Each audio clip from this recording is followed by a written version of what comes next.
Hi everyone, I'm Jill. Welcome or welcome back to my channel. In this video, I'm going to give you a quick look at Nature Wax C3. I'm not going to use it today, that's for another video.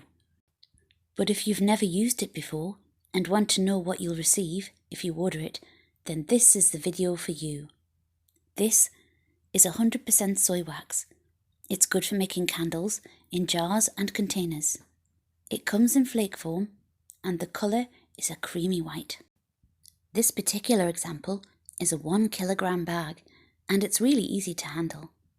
You can use it with liquid and powdered candle dyes, and if you're making a scented product, it has a recommended maximum fragrance load of 6%.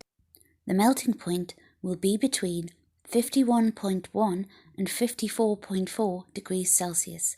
That's around 123 to 129 degrees Fahrenheit.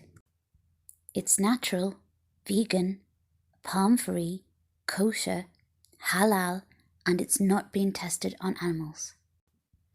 If you're thinking of trying this wax, I hope this video has been useful for you. Please leave a thumbs up if it was. Thanks for watching. Take care. See you next time.